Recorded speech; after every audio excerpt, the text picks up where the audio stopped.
Muito bem, boa tarde a todos, iniciando então o comentário de fechamento desta segunda-feira, dia 15 de junho de 2015.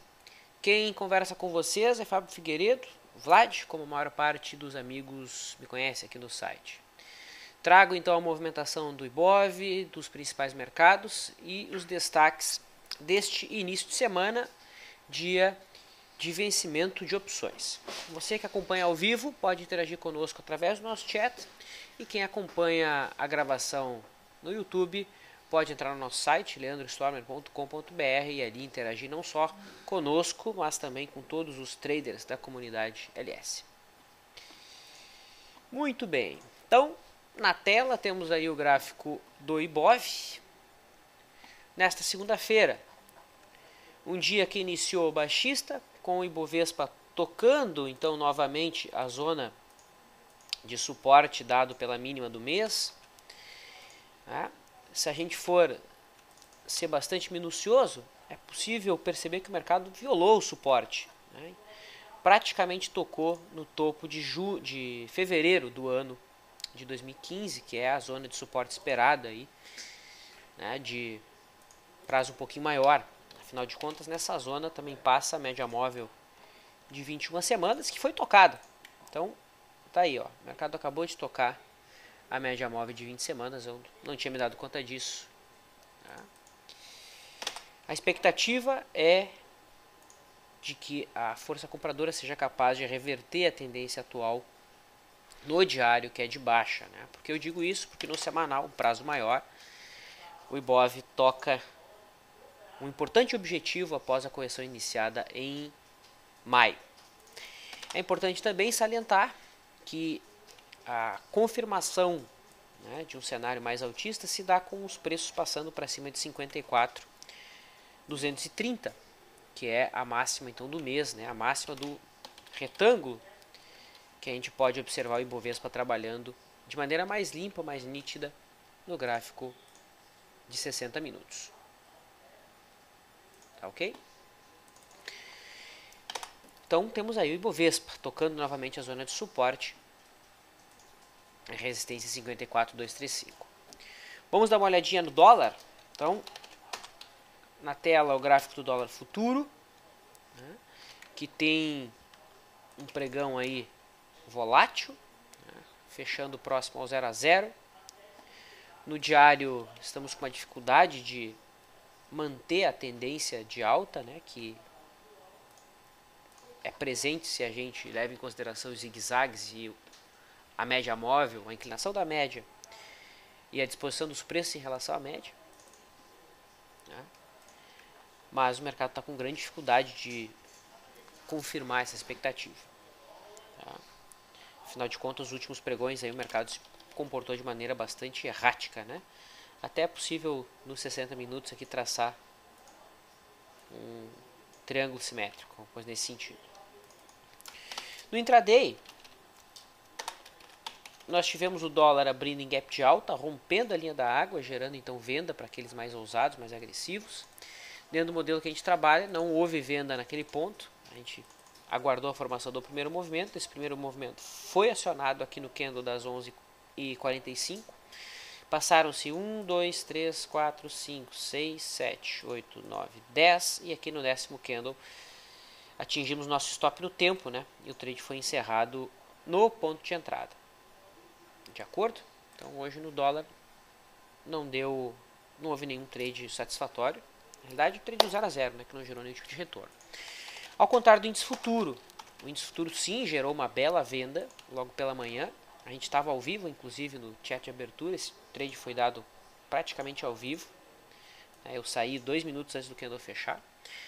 Quem conhece o modelo executou a venda aqui nesse ponto. A gente passou os pontos de venda no LS Live também, O mercado convergiu para a realização parcial e logo em seguida voltou ao ponto de entrada. Então foi um tradezinho bem rápido, com o mercado respeitando aqui a zona de suporte dada pela mínima da semana passada. Chegou a violar, mas acabou retornando. Depois disso, o mercado foi buscar a máxima do dia como resistência, e ali esbarrou. Vamos dar uma olhada nas commodities. Então começo pelo milho, CCMU15. Milho que vai flertando aqui com a perda da linha de referência do triângulo simétrico. Quem opera pela média móvel de 9 já tem venda aberta desde o dia 9. Né? Já foi possível até mesmo realizar parcial. Então quem opera mais de um contrato aí, ou números pares, ou um número relativamente válido para fazer a realização parcial, já consegue se isentar do risco. Agora é conduzir a operação. Milho, se perder suporte, poderemos pegar toda essa perna aqui e projetar para baixo. Não deixa de ser uma flâmula de baixa aí de prazo maior. Em relação ao boi, né, boi gordo que gerou compra pela média móvel de 9 aqui no dia 2, gerou saída no dia 10. Deu para pagar o custo aqui pelo menos, né, quem opera esse modelo. Agora o boi já tem aí o quinto dia de queda consecutivo, vai se aproximando da zona de suporte e vai ameaçando o stop daqueles que operam como position, né, que são os traders que usam o gráfico semanal para posições mais longas. Já foi gerado stop daqueles que operam por média móvel de 9, né? Semana retrasada deu entrada, semana passada deu saída. O stop que está sendo ameaçado é o stop dos operadores de ponto contínuo. Contrato futuro de DI vai em busca da resistência em 14.10, que é a máxima do ano. Atenção para o rompimento desse ponto, né? O rompimento desse ponto abre espaço para altas de prazo maior, né? Não temos resistências relevantes aqui no lado esquerdo do gráfico. Tá? Então o juro futuro aí bastante positivo nos últimos dias. Em relação ao Dow Jones, o mercado veio em busca do suporte de curto prazo, que é a faixa de 17.720. A perda desse abre espaço para o mercado buscar 17.575. Mercado que anda lateral, né? Não tem um cenário de prazo maior tão bem definido. Na realidade, o prazo maior, se a gente leva em consideração a inclinação da média móvel de 200, continua sendo positivo, né? Mas para um prazo secundário, a tendência já é bastante indefinida. No diário, a gente já consegue ver zigue-zagues descendentes, o mercado inclusive tocando por baixo aqui a antiga LTA. A LTA agora sendo tocada como resistência.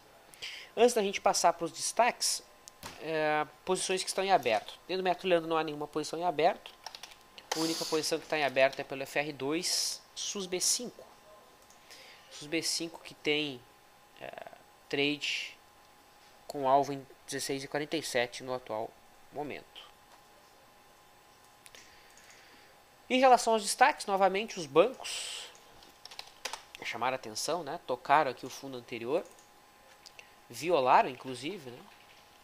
E acabaram se segurando no fundinho aqui do final de março.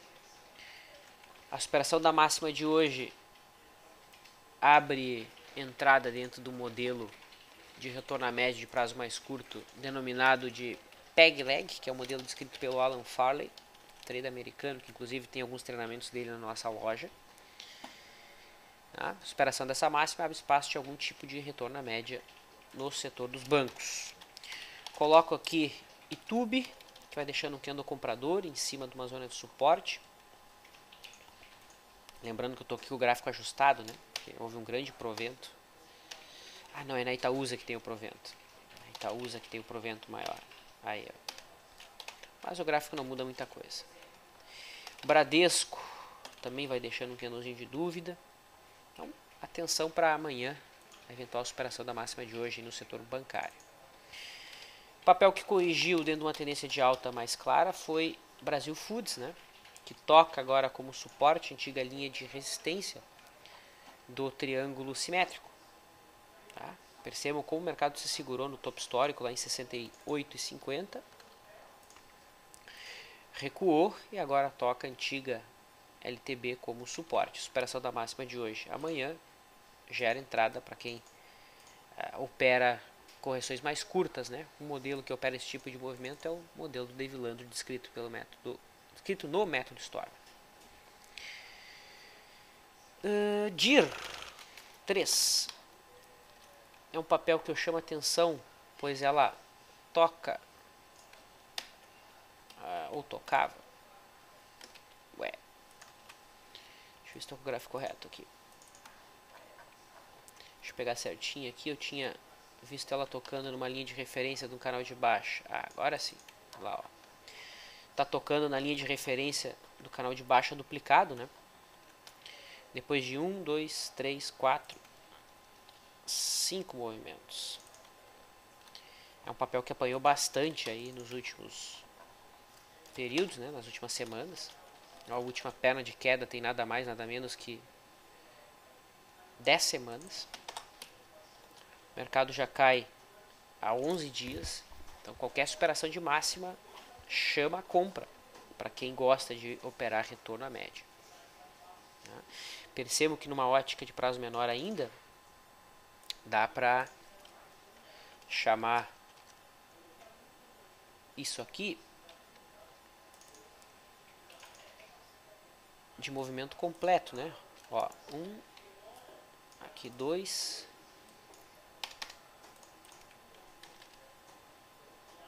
aqui 3,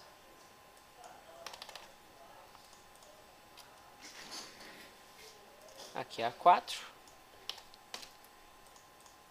e aparentemente aqui a 5. Óbvio que isso seria confirmado com o mercado montando um fundo nesse ponto, né? Então seriam 5 ondas finalizadas desse ciclo aqui dentro desse ciclo maior aqui. Então 5 ondas aqui dentro de 1, 2, 3, 4 dentro das 5. Captaram a ideia? Joia. Lelis é um papel que estava com uma barra vendedora 20/20 e que eu ia chamar para possível guerrilha amanhã, mas vai desconfigurando tal cenário. Tá? Então, no momento não há nada a ser comentado de Lelis, estava caindo quase 8% antes, voltou na metade da barra e desconfigura um cenário de guerrilha para amanhã. Sabesp manteve o cenário alinhado com as características do modelo de guerrilha. Então amanhã, atenção nesse papel, já dá para deixar na listinha aí anotado. O papel está tocando a mínima de março em 16,60, que é uma zona de suporte, tocando também uma linha de referência. Lembrando, isso aqui é cenário de trade de retorno à média, né? Mais ousado, mais agressivo. TIMP está tocando o topo anterior. Isso aqui pode interessar para uma compra, né? Para aqueles mais ávidos por um trade. Digo isso porque no semanal o papel acabou de acionar venda, né? Então o cara que assumir trade no diário está ignorando a mensagem do semanal que acabou de startar uma venda. Lembrando que a compra no diário eventual pode gerar lucro e a venda do semanal também pode gerar lucro, né? O stop da venda semanal estaria acima dos dos R$10,19. E hoje, como foi vencimento de opções, posso comentar a Petro aí, que ficou parado o dia todo. Vale apresentou uma pressão de venda um pouco maior, mas dentro de um cenário mais lateral no diário. Itube e os bancos em geral tocaram zona de suporte e demonstraram relativa força. E o setor de siderurgia, que até possui algumas opções líquidas, também não fez movimentos muito amplos. Mercado comentado, eu posso então abrir para a resposta de perguntas. Ok? Vamos dar uma olhada aqui nas questões.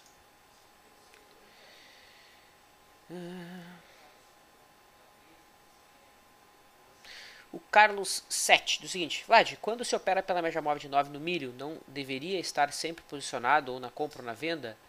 Ou seja, caso seja estopado, é porque o sinal inverteu-se. Sim, se você determinou no seu modelo, Carlos, que você vai operar de maneira binária, né, no milho é possível operar dessa maneira sim. Tá? Os dados estatísticos corroboram essa postura. Tá? Então a última compra que houve no milho, que foi aqui, okay, gerou stop aqui, e no mesmo dia que gerou stop, o cara fez uma venda. Tá? Lembrando que no boi, os dados estatísticos não corroboram, né? As pernas de queda no boi não são longas o suficiente para compensar a exposição ao risco. Ao contrário do milho. Milho vale a pena fazer uma venda, né? Que é comum fazer esse tipo de perna aqui no milho. é comum. É esse tipo de movimento que o cara que opera a média móvel de 9 quer pegar. É esse tipo de movimento aqui.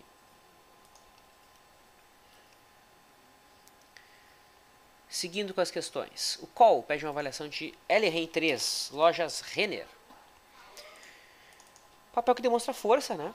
Subindo 1,78, esperando a máxima das últimas semanas. Já tinha gerado trade para position ainda na semana passada, quando esperou a máxima da semana retrasada. Tem espaço para subir até a resistência em 116,60, que é o topo histórico. Logo acima disso existe uma linha de referência de um canal de alta de longo prazo, que é esse canal aí em azul. Tá? E basicamente é isso. O papel que está muito forte. Tá?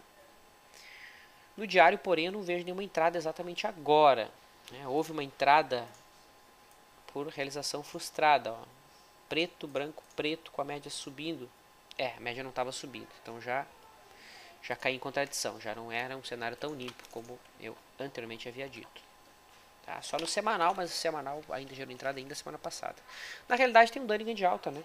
Daria para encarar isso aqui como um Dunningham. Então tá aqui o Dunningham de alta, semanal. De acordo?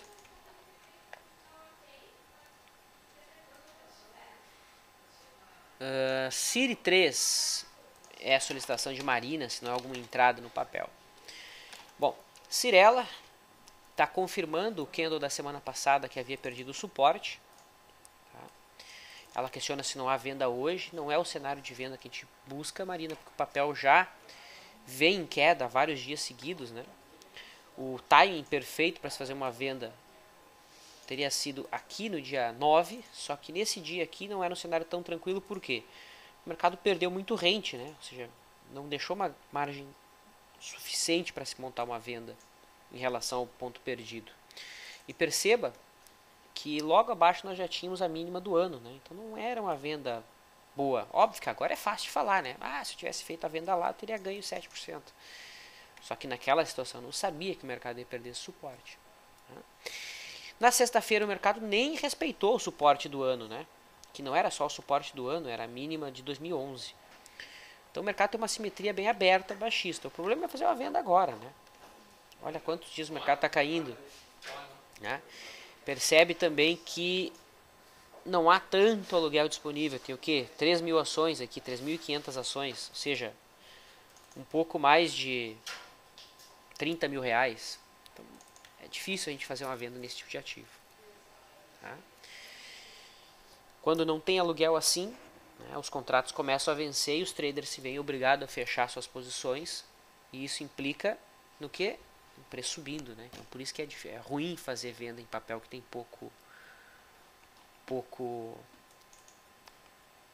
poucos ativos para aluguel.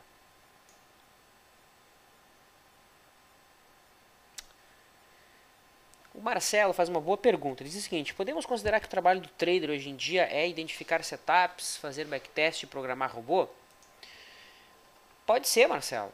Essa é uma das ramificações dentro do trading que existe, né? Não existe uma terminologia objetiva do que é a atividade do trader, né? Existem muitos traders bem-sucedidos, muitos não, né? Existem alguns traders bem-sucedidos que necessariamente não operam setup fechado, né? Tem gente que opera feeling, tem gente que opera book de ofertas, por exemplo, e é bem-sucedido fazendo isso. Tá? Mas é uma coisa mais difícil de você replicar, né? De passar para outras pessoas. Concorda? Então, aqui na ALS a gente defende uma abordagem um pouco mais objetiva que possa ser replicada pela maior parte das pessoas. Embora sempre vai existir uma variável que é a variável da percepção pessoal, e isso vai estar alinhado da maneira de como a pessoa vê o risco, né, de quais são os objetivos dela. Então, posso mostrar um ponto contínuo para uma pessoa que tem 50 mil reais para operar e o mesmo ponto contínuo para uma outra pessoa que tem os mesmos 50 mil reais para operar. Não necessariamente as duas pessoas vão operar da mesma maneira. E essa é a magia do mercado, essa é a graça, é isso que faz o mercado. Enquanto um entra no candle que está fechando, o outro entra na superação, enquanto um usa 100% do risco projetado para cima, o outro usa 2 vezes o risco, enquanto um trabalha manejo de risco 1% do capital, o outro trabalha bear it all, enquanto o outro não acredita na análise técnica, compra quando o mercado perde suporte, vende quando o mercado rompe resistência. Né? Tem gente que não acredita em robô, né? Porque acredita que a principal variável continua a mesma, né? Que é a pessoa que aperta e liga o robô. Então não há um padrão, né? O trader ideal é esse aqui. Não existe, né? Isso é tudo muito relativo. No mercado tudo é muito relativo.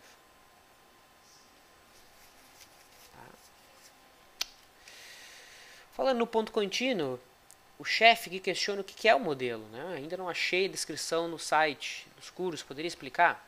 Chefe, esse treinamento está descrito no curso Método Stormer. Tá? Então você pode vir aqui nos treinamentos, métodos LS, e ali tem o método Stormer, ele explica não só esse, mas várias outras abordagens. Né? Vou pegar o link aqui para ti e vou colar no chat. Tá? O ponto contínuo basicamente é um sistema de correção dentro de uma tendência. Tá? Então vamos pegar, por exemplo, a Ambev, o gráfico semanal. Deixa eu pegar um bom exemplo aqui. Tem que pegar um exemplo didático, né? Senão não tem graça. Senão fica difícil de entender, né? Tem que pegar o mais fácil possível. Então o cara vai trabalhar com uma média. Por exemplo, a média móvel de 21 períodos. Aqui o gráfico semanal, então seria a média móvel de 21 semanas. E esse modelo trabalha com o conceito de retorno à média. Né? Que o mercado, quando ele retorna para a média, ele tende a, num segundo momento, se afastar dessa média. Tá? Então os preços estão longe da média, quando eles tocam na média e ali apresentam sinal de força compradora, existe então um ponto de entrada, que pode ser a superação da máxima daquela semana, daquele dia. A partir daquele ponto de entrada, é posicionado um stop abaixo da mínima, né? Ou posso utilizar um stop pela volatilidade, ou posso não utilizar stop, né? Posso utilizar o modelo para sair da operação. E o meu alvo, usualmente, costuma ser 2 vezes o risco, ou 3 vezes o risco, ou 1 vez o risco. Isso vai estar, novamente, alinhado com o perfil de cada um. Não tem certo, não tem errado. Tá? Então o ponto contínuo é isso, é operar o candle que toca na média móvel de 21 períodos, ou na média móvel de 20, ou na média móvel de 50. Aí cada um vai determinar a média que para si faz mais sentido. Compreendeu? Espero que sim.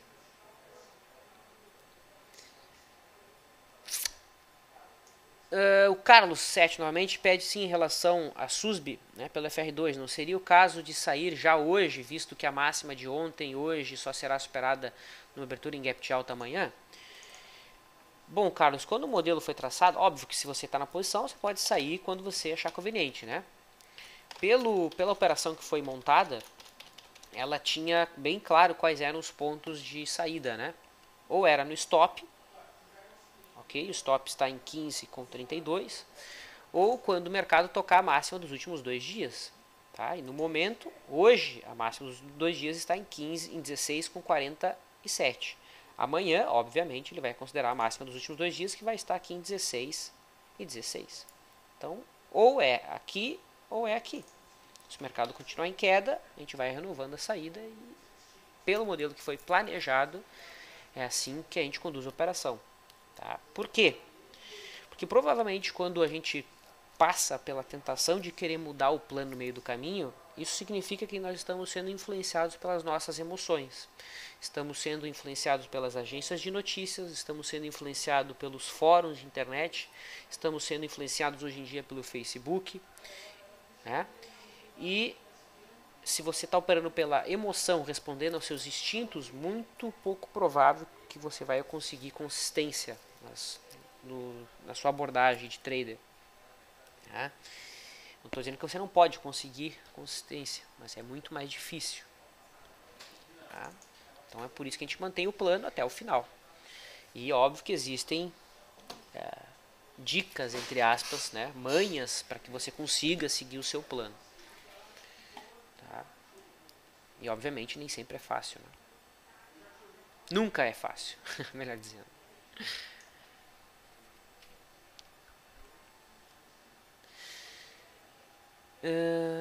Vamos lá.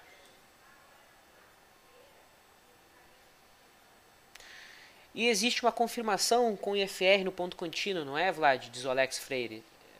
Pode ter. Eu, por exemplo, uso. Né? Mas não necessariamente. Isso depende de cada um, Alex. Tá? Eu gosto de operar ponto contínuo que não tem divergência antes dele. Tá? Na minha leitura tem maior propensão à falha. Tá?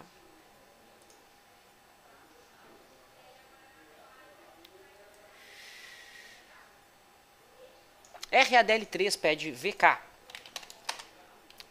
Bom, então aí na tela temos o gráfico da RADL3, que trabalha numa tendência de alta. Zigue-zagues ascendentes, médias subindo. Tá subindo. Aqui o cara tem que fechar um olho para conseguir ver a inclinação da média, né? O papel está apontando para a próxima resistência, que fica lá em 38,66. Tá? Tivemos aqui 1, 2, 3, 4. Aparentemente estamos dentro da quinta onda desse ciclo aqui, né? Ou melhor, desse ciclo menor. Então, esse aqui seria um ciclo de 5 ondas. Vou botar ele em azul. E essas 5 ondas finalizariam essas outras 5 ondas aqui. 1, 2, 3, 4. Né? Então seria 5 das 5 que está em andamento. Tá? 5 das 5. A expectativa é positiva.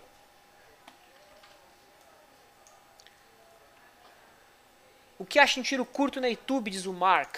Acho válido. Na superação da máxima de hoje, Mark, tem um modelo aqui descrito pelo Alan Farley, tá? Que é um trader americano que deu um curso para nós em 2011, acima de 33,37.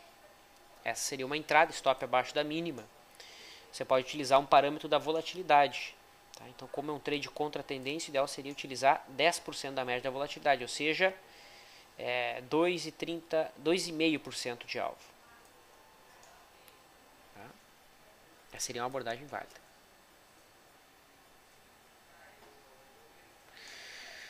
O Vladimir e a Ludmilla pedem avaliação da Vale. E a Ludmilla foi mais específica, né? Pediu para a gente indexar a Vale em dólar e dar uma olhada com ela indexada. Então vamos dar uma olhadinha primeiro na Vale. Ela nominalmente. E no diário a gente pode perceber que ela tem uma tendência, não está com uma tendência claramente definida, né? Os zigue-zagues não estão ascendentes. Se eu levar ao pé da letra aqui a construção dos zigue-zagues, né? Esse topo aqui está abaixo desse, então tem uma contração de preço. Médias apontando para baixo, tanto as mais curtas quanto as mais longas, então não há um cenário muito limpo. No diário esse papel está ameaçando a reversão de tendência, né? Porque depois de quanto tempo? Depois de 53 semanas, em um ano, né, em tendência de baixa no semanal, a gente tem a Vale marcando um fundo acima do fundo anterior. Tá? Então, atenção na superação da máxima aqui de 18,25. Isso pode estar dando início a um pivô de alta na Vale do Rio Doce. Óbvio que o pivô de alta só seria confirmado com ela rompendo R$21. Mas seria uma abordagem mais agressiva, né, de se entrar nesse pivô. Tá? Então no diário, viés tendência indefinida, no semanal até existe uma expectativa aí de formação de pivô de alta que, novamente, não está consolidada. Se a gente for indexar ao dólar, vamos pegar aqui. Não tem mais coisinha que indexa direto, né? Então vamos indexar aqui ao Petax. Então no diário não é muito diferente, né? É a mesma coisa. O gráfico não muda muito. Tá? Não muda nada na realidade. Então a mesma leitura para Vale nominal vale para vale 5 indexada em dólar, dolarizada. Pecar, tem uma tática de guerrilha pelo tempo que está despencando? Não. A tática de guerrilha necessariamente não tem muito a ver só com o número de dias em que o mercado está caindo ou subindo, Marina. Tem mais a ver com como o mercado produziu essa queda. Tá? E aqui não há uma tática de guerrilha hoje não. Tá? Inclusive, graficamente é o papel que tem uma abertura aqui até o próximo suporte bastante ampla, né? O suporte fica lá em R$70. Minto, 73. Eu estava com o gráfico ajustado. Eu não vejo trade muito tranquilo em PK, não. Apesar do candlezinho comprador que ela está deixando. Vejo que logo acima já tem fundo anterior, né? Bom, vamos responder aqui a última questão. Eu vou para o Colorado RJ, que pede a avaliação do fundo imobiliário BCFF11B. BCFF11B. Faz tempo que eu não olho esse gráfico, né?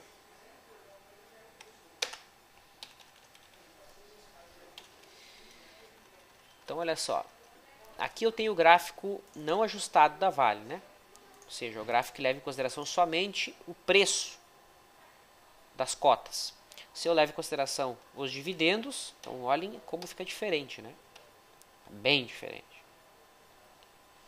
Então só as cotas, o cara tem um prejuízo nominal de 34%, levando em consideração os dividendos, o cara tem lucros de 28%. Tá? Olhando o gráfico de memória, que é o gráfico não indexado, a gente teve o papel perdendo aqui um fundo anterior, R$62, né, perdendo em falso. E quando isso acontece, quando o mercado perde em falso um fundo anterior, a expectativa que se abre é que o mercado tende a romper o topo anterior em falso também. E se dê, né, e dê início a um processo de alargamento, né, fundos mais baixos e topos mais altos. Por enquanto isso não está acontecendo, está longe de acontecer. Mas, como não há resistência aqui do lado esquerdo, a expectativa que se tem é de que os preços devem ir em busca dos R$70, R$69,85, como essa resistência tende a chamar os preços como imã. Porque é só lá que há memória de agentes frustrados, né? O que faz suporte à resistência é a frustração dos participantes. Então, no momento, eu não vejo nada a fazer, até porque tradear esse tipo de papel não dá, né?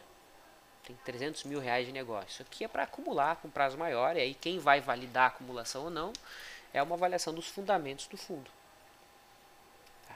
Coisa que agora eu não consigo fazer em alguns minutos, como avaliar um gráfico.